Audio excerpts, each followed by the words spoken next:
అలాగే నా పేరు మైత్ర వెంకట. మై ఛానల్ కారణం మన ఛానల్ సబ్స్క్రైబ్ చేసుకోకపోతే ఇప్పుడే సబ్స్క్రైబ్ చేసుకోండి. పక్కనే ఉన్న బెల్ ఐకాన్ క్లిక్ చేసి ఆల్లో పెట్టుకోండి. నా ఫర్దర్స్ మిస్ అవ్వకుండా చూడొచ్చు. చాలా మంది చూస్తున్నారు కానీ సబ్స్క్రైబ్ చేసుకోవట్లా. So please try to subscribe and click the bell icon also.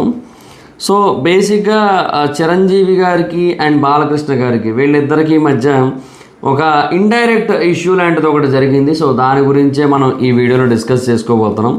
So ఇదంతా కూడా సినిమా ఇండస్ట్రీకి సంబంధించింది, బట్ రాజకీయాలు కూడా మిక్స్ అయ్యి ఉంటాయి ఈ టాపిక్లో. ఎందుకంటే ఇది ప్రీవియస్ గవర్నమెంట్కి సంబంధించి ఏదైతే తెలుగు సినిమా పరిశ్రమ తరపున వీళ్ళు మీటింగ్ ఏర్పాటు చేశారో దాని గురించి, అండ్ ప్రస్తుతం గవర్నమెంట్లో ఉన్న బాలకృష్ణ గారిని కూడా ఇన్వాల్వ్ చేస్తూ ఉంది కాబట్టి సో డెఫినెట్గా పొలిటికల్ ఇన్వాల్వ్మెంట్ అయితే ఉంటుంది ఇందులో ఈ టాపిక్లో.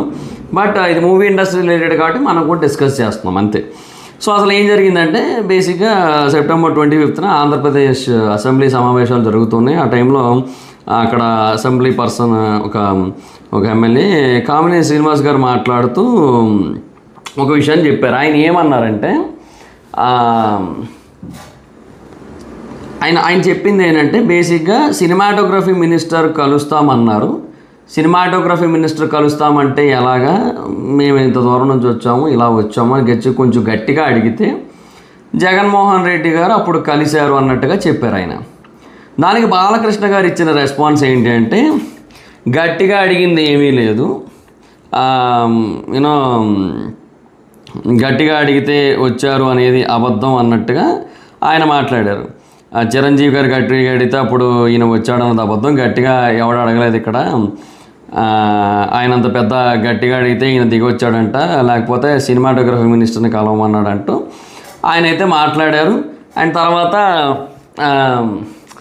ఆయన రాలేకపోవడానికి కూడా ఆయన ఏదో రీజన్ అయితే చెప్పుకున్నారు. సో ఇక్కడ బేసిక్గా సిచ్యువేషన్ ఏంటంటే ఆయన మాట్లాడుతూ కామినేని శ్రీనివాస్ గారు చెప్తుంది ఏంటంటే జగన్మోహన్ రెడ్డి గారు ఫస్ట్ కలవడానికి రెడీగా లేరు, సినిమాటోగ్రఫీ మినిస్టర్ని కలవమన్నారు, చిరంజీవి గారు గట్టిగా అడిగితే జగన్మోహన్ రెడ్డి గారు కలిశారు. So this is the point. Balakrishna గారు చెప్పింది ఏంటంటే ఎవరు గట్టిగా అడగలేదు ఇక్కడ, అండ్ ఆయనే కలిశారు, చిరంజీవి గారు గట్టిగా అడిగితే వచ్చారనేది అబద్ధం. సో ఇది ఇక్కడ బాలకృష్ణ గారి పాయింట్. కాకపోతే ఆయన కొంచెం యూనో తెలుసు కదా బాలకృష్ణ గారి టోను, బాలకృష్ణ గారి వెటకారం అన్నీ కొంచెం ఉంటాయి. పైగా at the same time Jaganmohan Reddy గారి గురించి అంటే ఇంకెక్కువ ఉంటాయి. అండ్ జగన్మోహన్ రెడ్డి గారిని ఉద్దేశించి సైకో అని కూడా మాట్లాడటం జరిగింది. సో అలాగా ఆ టైంలో మాట్లాడారు. సో అది రైట్ ఆర్ రాంగా అనేది మనకు అనవసరం ఇప్పుడు, ఎందుకంటే ఇంకా వాళ్ళు వీళ్ళని అనుకున్నారు, వీళ్ళు వాళ్ళని అనుకున్నారు. అండ్ ఇక కొంతమంది ఒపీనియన్ ఎలా ఉంటుందంటే వాళ్ళు ఇంకా ఎక్కువే అన్నారు వీళ్ళని, సో వీళ్ళు ఇలా అనడంలో తప్పు లేదంటారు. కొంతమంది ఏమో ఇలా అనడం రాంగ్ అసలు, ఎందుకంటే అతను కూడా ముఖ్యమంత్రిగా చేశారు ఒకప్పుడు అనడం చెప్తుంటారు. తర్వాత ఇంకొంతమంది పాయింట్ ఏంటంటే సోషల్ మీడియాలో ఎలాగో ఆ పేరుంది సో అందుకని అలాగని కూడా చెప్తుంటారు. వాట్ ఎవర్ ఇట్ ఈస్, ఇట్లా మల్టిపుల్ ఒపీనియన్స్ అయితే ఉంటాయి. బట్ అందుకే మనం అది రైటా రాంగ్ అనేది అనవసరం మనకి. దాని గురించి చిరంజీవి గారు ఒక లెటర్ అయితే ఇచ్చారనమాట, పత్రికా ప్రకటన అని చెప్పి. అందులో ఆయన ఏమని చెప్పారంటే సెప్టెంబర్ 25న జరిగిన అసెంబ్లీ సమావేశంలో గౌరవ శాసనసభ్యులు శ్రీ కామినేని శ్రీనివాస్ గారు మాట్లాడిన అంశంపై గౌరవ శాసనసభ్యులు శ్రీ నందమూరి బాలకృష్ణ గారు స్పందిస్తూ మాట్లాడిన మాటలో నా పేరు ప్రస్తావనకు రావడం జరిగింది. అసెంబ్లీ వేదికగా గౌరవ సభ్యులు శ్రీ బాలకృష్ణ గారు మాట్లాడుతూ కామినేని శ్రీనివాస్ గారు చెప్పినట్లు చిరంజీవి గారు గట్టిగా అడిగితే ఇప్పుడు ఆయన వచ్చాడనేది అబద్ధం, గట్టిగా ఎవడో అడగలేదు ఇక్కడ అంటూ ఆయన అంత పెద్ద గట్టిగా చెబితే ఈయన దిగొచ్చాడంట, లేకపోతే సినిమాటోగ్రఫీ మినిస్టర్ని కలవమన్నాడంట అంటూ ఒక ఇంత వ్యంగ్యంగా చెప్పడాన్ని నేను టీవీ ఛానల్లో ప్రత్యక్ష ప్రసారం ద్వారా చూశాను. ఈ అంశంలో నా పేరు ప్రస్తావనకు వచ్చింది కాబట్టి నేను ప్రజలకు వివరణ ఇవ్వాలనుకుంటున్నాను, ఇవ్వదలిచాను.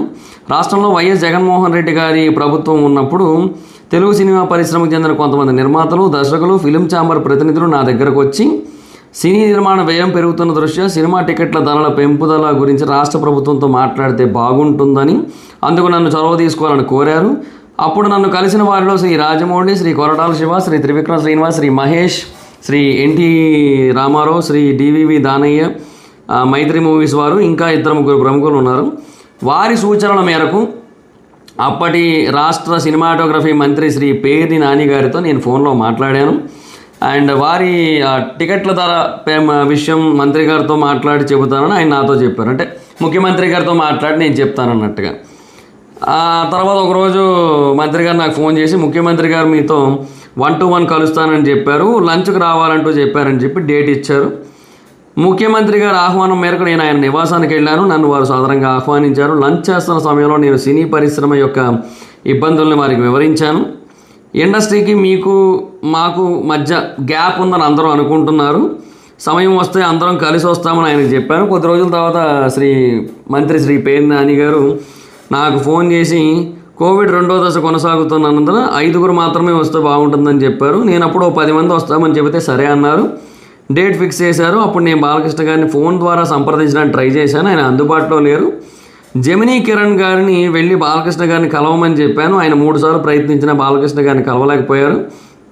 దాంతో నేను ఒక ఫ్లైట్ ఏర్పాటు చేసి ఆర్ నారాయణమూర్తి గారితో సహా మరికొంతమంది వెళ్ళి ముఖ్యమంత్రి గారిని కలిశాము. ఆ సమయంలో నేను ముఖ్యమంత్రి గారితో సినీ పరిశ్రమ ఎదుర్కొంటున్న ఇబ్బందులను వివరించాను. సినీ పరిశ్రమకి ప్రభుత్వ సహకారం అందించాలని కోరాను. అందుకు అక్కడున్న వారందరూ సాక్ష్యమే. నేను ఆ రకమైన చొరవ తీసుకోవడం వలన అప్పుడు ప్రభుత్వం సినిమా టికెట్ల ధరల పెంపుదలకు అంగీకరించింది. ఆ నిర్ణయం సినీ పరిశ్రమకి ఎంతో కొంత మేలు చేసింది. ఆ నిర్ణయం వల్ల నీ వీరసింహారెడ్డికైనా నా వాల్తీర వీరయ్యకైనా టికెట్ రేట్స్ పెంచడానికి కారణమైంది. తద్వారా అటు నిర్మాతలకి ఇటు డిస్ట్రిబ్యూటర్లకి 2 సినిమాలకు ఒకరే నిర్మాతలు ఏంటి, అది వేరే విషయం, మైత్రి మూవీ మేకర్సే.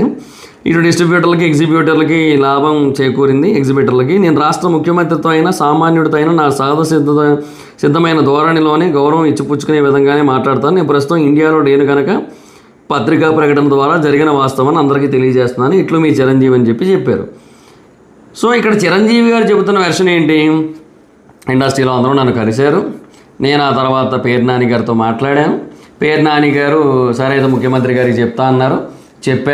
చెప్పిన తర్వాత ఒకరోజు డేట్ ఇచ్చారు, లంచ్కి రమ్మని వెళ్ళారు. లంచ్ చేశారు. లంచ్ మాట్లాడిన తర్వాత అందరం కలిసి వస్తామని చెప్పారు. సరే అని చెప్పి ఒక డేట్ అనుకున్నారు. కోవిడ్ 2nd స్టేజ్ ఉంది కాబట్టి 5 వస్తే చాలు అన్నారు.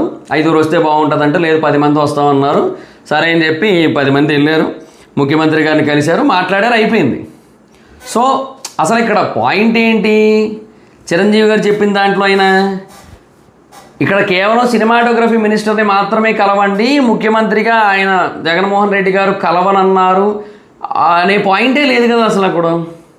సో చిరంజీవి గారు పేర్ని నాని గారితో మాట్లాడిన వెంటనే ఆయన డైరెక్ట్గా వెళ్ళారు, జగన్మోహన్ రెడ్డి గారితో మాట్లాడారు. మాట్లాడిన తర్వాత లంచ్కి కలిశారు. ఆ తర్వాత అందరం వస్తామని ఆయనతోనే అన్నారు. సరే ఓకే అనుకున్నారు, ఒక డేట్ అనుకున్నారు, వెళ్ళారు, కలిశారు, మాట్లాడారు, అయిపోయింది.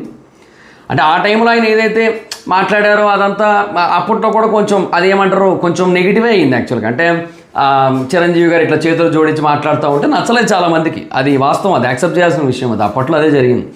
క్వశ్చన్ ఏంటంటే ఇప్పుడు కామినేని శ్రీనివాస్ గారు అన్న మాటలకి ఈయన చెప్పింది కూడా అదే కదా, బాలకృష్ణ గారు చెప్పింది కూడా అదే కదా. ఆయన ఏమంటున్నారు, చిరంజీవి గారు గట్టిగా అడిగితే అప్పుడు ఆయన వచ్చాడు అనేది అబద్ధం, గట్టిగా ఎవడు అడగలేదు ఇక్కడ, ఆయన అంత పెద్ద గట్టిగా చెబితే ఈయన దిగి వచ్చాడంట, లేకపోతే సినిమాటోగ్రఫీ మినిస్టర్ని కలవమన్నాడట.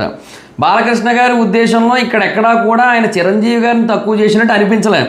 అంటే ఎవడు అడగలేదు అనేది మేబీ కొంచెం ఏమంటారు డిస్రెస్పెక్ట్ఫుల్ వర్డ్స్ లాగా అనిపించవచ్చు, కానీ ఆయన ఓవరాల్ ఇంటెన్షన్ అయితే it's is purely criticizing Jaganmohan Reddy garu or trolling Jaganmohan Reddy గారు. అందుకే అట్లా సైకో అనే పదాలు కానీ ఇవన్నీ కూడా వచ్చినాయి. సో ఆయన వెర్షన్ ఏంటి, అక్కడ నార్మల్గానే కలుస్తాం అనుకున్నారు, ఈయన ఏమో అడిగితే అంటే ఏదో గట్టిగా అడిగితే వచ్చారు అనేది వాస్తవం కాదు, మామూలుగానే కలుద్దాం అనుకున్నారు, జనరల్గానే కలిశారు.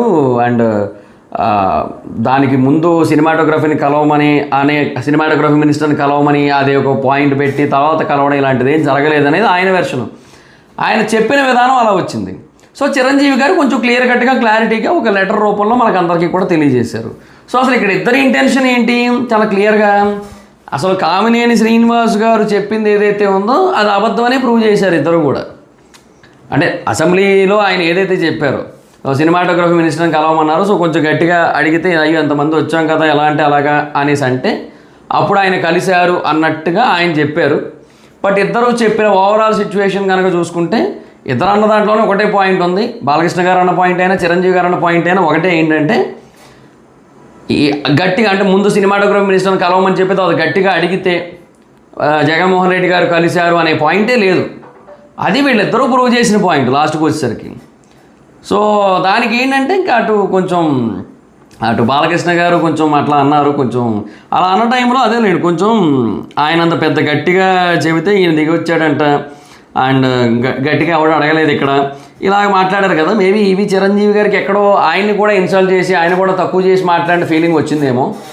సో అట్లా మేబీ ఆయనకి ఏమన్నా అనిపించి ఆయన అలా ఆయన మొత్తం క్లారిటీ ఇచ్చి ఉండొచ్చు. బట్ ఓవరాల్గా ఇద్దరు అక్కడ చెప్పింది అయితే ఒకటే, అక్కడ కామినేని శ్రీనివాస్ గారు చెప్పిన మాటలు వాస్తవం కాదు అండ్ గట్టిగా అడిగితే జరిగిన మీటింగ్ కాదు అది.